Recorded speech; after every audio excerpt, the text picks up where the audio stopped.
زۆر باشە ئێمە وەکو گوتم لەسەر گرنگی هەڵبژاردنەکانی تورکیا لەگەڵ میوانەکەمان قسەی زیاتر و پرسی زیاتریش دەکەین کە داخۆ بزانین گرنگی ئەم هەڵبژاردنەی تورکیا وەکو گوتم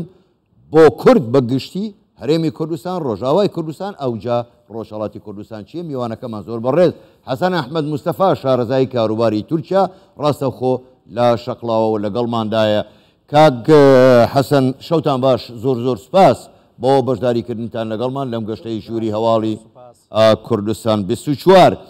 بە پرسیارێکی گشتی دەست پێ بکەین بۆچی چاوەکانی هەموو جیهان ئێستا لەسەر هەڵبژاردنەکانی تورکیایە یعنی گرنگی ئەم هەڵبژاردنە چیدایە سەرکەوتنی ئۆردوگان یاخود کلیژدار ئۆغڵو هیچ دەگۆڕێت لە مەسەلەکان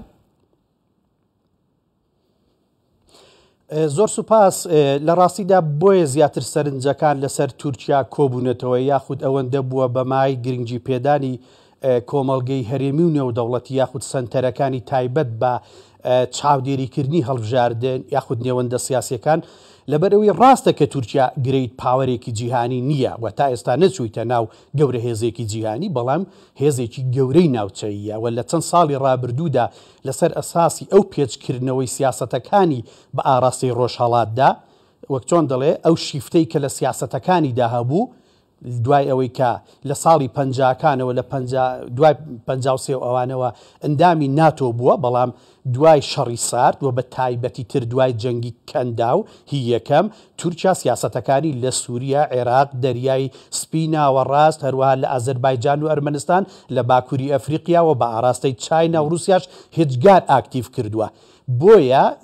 وەرچەرخان لە سیاسەتەکانی تورکیادا کە دواتر داود ئۆغڵو لە کتێبی قوڵای استراتیجیدا فیۆریەکەی بەرجەستە کرد ئەردۆغان و گول و جەماعەتی تربەر لەوەی بڵاو ببن لە چوارچەوەی پراکتیکدا جێبەجێیان کرد ئەمە وای کرد کە تورکیا ڕۆڵێکی گرنگی هەرێمی و ناوچەیی ببینێ و کاریگەری لەسەر سیاسەتی جیهانی شەوێ بێگومانم هەڵبژاردنەش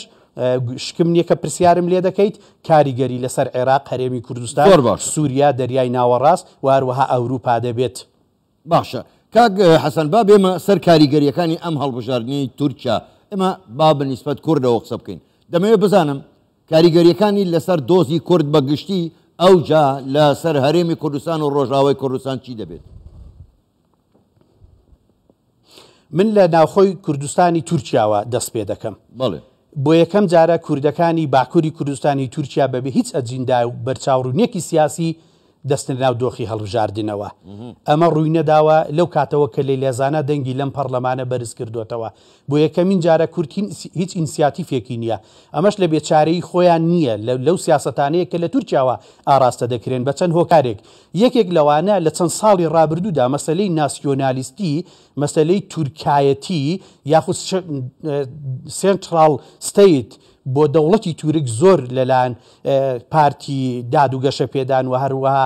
بە تایبەتیش کە مەهەپە لەگەڵی هاوپەیمانەوە لەگەڵ لەلایەن پارتی جەهەپا کە هاوپەیمانی دیکەی هەیە زۆر جەختی لێکراوەتەوە ئەوەندە مەسەلەی ناسیۆنالیزمی تورک لەوێ ڕاستکرایتەوە و ئەوەندەش مەسەلەی بە تیرۆر ناساندنی پەکەکە کاریگەری نیگەتیڤی لە میلەتی کورد کردووە لەوێ کاریگەری خراپی کردووە کورد ئەم جارە دەرفەتی نەبوو کە زۆر بە ئاشکراوە بە ئەجیندەیەکی سیاسی ڕوونەوە نەخۆی بچێتە ناو پەرلەمان نە ئەوەش بە ئاشکرا لەگەڵ هیچ لایەنێک گفتوگۆ بکە لەسەر ئەساسێک دەنگیان پێدەدەن ئەوەش کە لە چەند ڕۆژی ڕابردوودا کورد ڕایگەیاندووە دەنگ بە هاوپەیمانی میلەت یا کەمال قلجدار ئۆغلو کە حیزبی مستەفا کەمال ئەتاتورکە بێگومان ئەو حیزبەیە کە لە ژێر دەسەڵاتی ئەواندا دێرسی قەتڵ و عام کراوە ئەوانیش بەوەی نییە هەندێک دروشم دەدەن هیچ شتێک هیچ گرنگیان بۆ مافی کورد من دوایی دێمەسەرەوە بەردوغان بخۆشی لەسەر ئەساسی کاک حەسەن دوایی دێمەسەرەوە پرسەیان بەڵام دەمەوێت بزانم کاریگەریەکانی ئێستا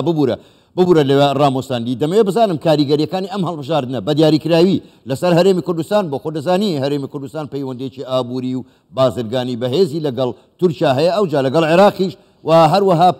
لەسەر ڕۆژئاوای کوردستان چی دەبێت جا دوایی دێمەوە سەر کوردانی باکوور زۆر باشە سەبارەت بە هەرێمی کوردستان دەمەوێت خاڵێکی سەرنجڕاکێش بۆ جەنابەت باز بکەم بەڵێ پێم وابێ زۆر پێی پێ نەبرا لە ڕاگەیاندنەکان و لەلایەن شرۆڤەکارانی سیاسیەوە لەبەرەوەی ئەم هەڵبژاردنە چەند مانگێکە ماوەیەکە لە بەرنامە و لە پرۆگرامی دەوڵەتی تورکیا و پارتی دەسەڵاتدار و سەرۆک کۆماری تورکیا ڕەجەب تەیب ئەردۆغاندا هەبوو ئەوان زوو تەدابیریان لە هەرێمی کوردستان وەرگرت لە ڕووی سەربازی زۆربەی بنکە و بارەگا سەربازیە قەبەکان گەورەکانیان چۆڵ کرد ئەگەر بۆی نەگەڕێنەوە بەشێکی بە ناوی ئەوەی کە کەشەکە زۆر ساردە لە دەڤەری بادینان و حدودی نێوان عێراق و تورکیا ئەوەی کە دەکەوێتە هەرێمی کوردستان و بەشێکشی بۆ بوو هیچ سوپرایزێک لەوێ ڕوونەدا و شۆکێک بۆ ئینتیخابات ڕوونەدا چونکە ئەگەر هەر حاڵەتێک بووبایە ئەوە حیزبی دەسەڵات دەنگەکانی پێی داهاتە خوارەوە و قەیرانێک بۆ ئەوان دروست دەبوو لەبەرەوە ئەوان زوو لەبەر ئەوەی کاریگەری هەرێمی کوردستان لە ڕووی عسکەری لە ڕووی سیاسی لە ڕووی ئابووری وەکو جەنابەت بە دیقەتەوە باست کرد کاریگەری لە تورکیا لەسەر هەرێم و هەرێمیش لەسەر ئەوان هەیە ئەوان زوو تەدابیری سەربازیان وەرگرت سەبارەت بە کاریگەری ئابووری و سیاسی بێشک تورکیا یەکێک لە کێشە تاریخیەکانی لە 23ەوە لە دروستبوونی کۆمارەوە کۆماری نوێی تورکیا لەسەر ئەساسی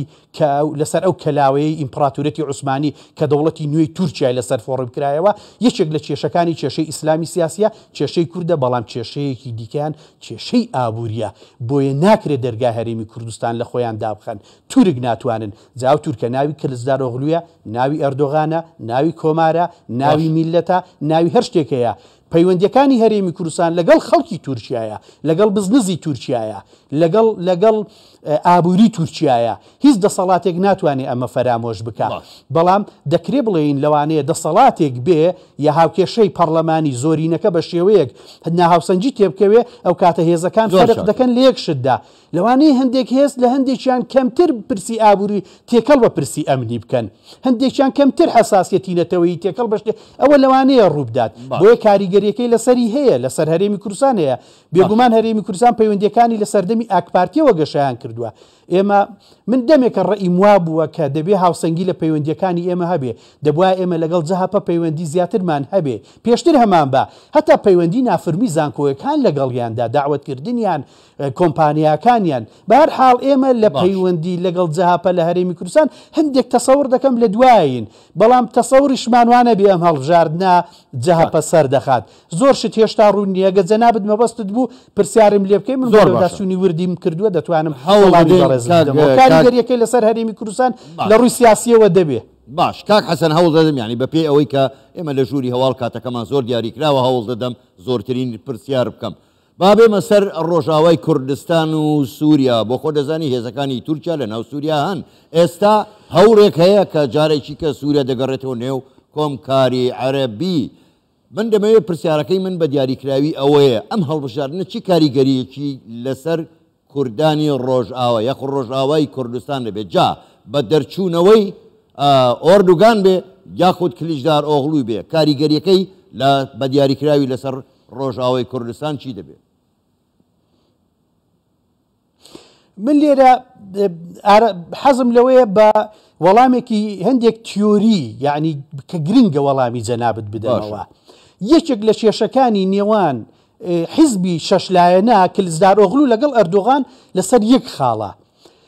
ئەویش ئەوەیە جەماعەتی مستەفا کەمال ئەتاتورک کە کەمال کلزدار ئۆغڵو ئەوانن یا حیزبی شەش قۆڵین ئەوانە بە هیچ شێوەیەک ڕەئیان لەگەڵ ئەوە نییە تورکیا پەل بچێشێ بۆ عێراق و سووریا پێیان وایە ئەمە نیو عوسمانیزمە ئەوە ئیمپراتۆریەتە ئەمە دش بە مەبدەئی کەمالیزمە ئەمە دش بە مەبدەئی دروستبوونی کۆماری تورکیایە پێیان وایە ئەمە زۆرێک لە عوسمانیەتە خیانەتە لە دروستکردنی دەوڵەت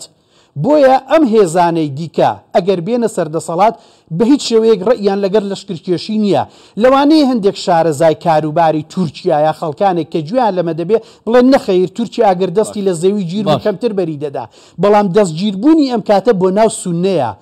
یعنی شتێکی کوتلەگەریە تایفەگەریە سونیگەریە لەسەر ئەو بنەمایە دەتوانم بڵێم یەکێک لە کێشەکانی ئەم ئینتیخاباتە چەند ڕەخنەیەکیان هەیە ئەو لە دەسەڵات لە سەر و کۆمار یەکێک مەسەلەی بوومە لەرزەکان و بەهاناوە نەچوونە یەکێکی لەوە تر ئەوەیە دەڵێ ئێوە خیانەتان لە مەبدەکانی کۆمار کردووە دەچن لە لیبیا بە ناوی سونە لە عێراق لەگەڵ سونەکان لەگەڵ لە مووسڵ دەچن لەگەڵ لە سووریا و ئەو هێزانەی کە سونە نادژی بەشار ئەوانە بۆیە کاریگەری یعنی ناکۆکی تیۆریش لەسەر ئەوە هەیە بەڵام بە بێشک هەر چۆنێک بێ کاریگەری ئەم هەڵبژاردنە لەسەر سووریا و عێراق دوایی لەسەر دەریای ناوەڕاست و باکووری ئەفریقیا بە دەرەجەی یەکەم دەبێ من یەکشت بە جەنابەت بڵم ئەوروپیەکان لێدوانێکیان هەیە من دوێنێ ئەوەشم نووسی بوو دەڵێ ئێمە ئەو هاوکاریانەی بۆ بوومە لەرزەکانیش دەیکەین ئەوروپیەکان بە هەستیاری دەیکەین بۆی هێز نەدا بە هێزی دەسەڵات بۆ ئینتیخابات بەکاری بێنێ ئێمە دەمانەوێت تورکیا میلەتەکەی لە باوەش بگرین دەسەڵاتەکەش بە ماچ بخینچێنین وەتە هاوکاریان دەکەین بەڵام ناڕین نەفەسی لێوەربگرێ کاریگەری ئەم هەڵبژاردنە لەسەر سووریا عێراق و هەموو ئەوانە دەبێت هەرچەندە بەڕاستی دیار نییە هێشتا چی هێزێک دەبرێتەوە چونکە دەنگەکانیان زۆر لێک نزیکە بە چەند پوینتێک پوینت و نیوەکە بەڵام کاریگەری دەبێ بێشک بەس کاریگەری لەسەر کوردی سووریا لە ڕاستیدا کوردی سووریا لەبەر ئەوەی بەداخەوە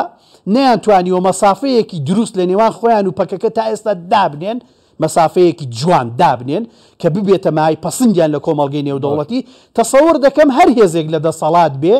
بەرامبەر کوردی سووریا پێشتر باسی سووریام کرد باسی هێزەکانی سەر بە سووریام کرد لە ئیدلب هەتا خوارێ بەس تایبەت بە کوردی سووریا من پێم وایە ئەو هەستیاریە لە پەکەکەوە سەردەکێشێ بۆیە کاریگەری هەمویان لەسەر کوردی سووریا زۆرتر دەبێت ئەمەش کە حیوار دەبێت ئەگەر جەهەپە بێ یان سەلاحەدین دەمیرتاش گەشتبین بوو کەوا دەنگی خۆیان بەوان دەدەن بەڵکو شتێک بکەن لە ڕاستیدا ئەوان پەیڕەوی لە مەبدەکانی دەوڵەت دەکەن لە مەبدەئی دەوڵەتی تورکیاشدا بە هیچ چەشنێک دیالۆگێک لەگەڵ کورد لەسەر مافی سیاسی تا ئێستاش لە ئارادانیە لە تورکیا زۆر باشەکە حەسەن ئەگەر چی پرسیار زۆر بوو بەداخەوە ئێمە کاتمان لە ژووری ئێوار هەر ئەوەندەیە بە ئومێدیەوەی جارێکی کە دیدارمان هەبێ و زیاتر قسە لەسەر و بابەتە بکەین بەڕێز حەسەن ئەحمەد مستەفا شارەزای کاروباری تورکیا ڕاستەوخۆ لە شەقڵاوە لەگەڵمان بووی گەلێک سوپاس بۆ بەشداریکردنتان لەگەڵمان سوپاس بوویەوە شەوتان باش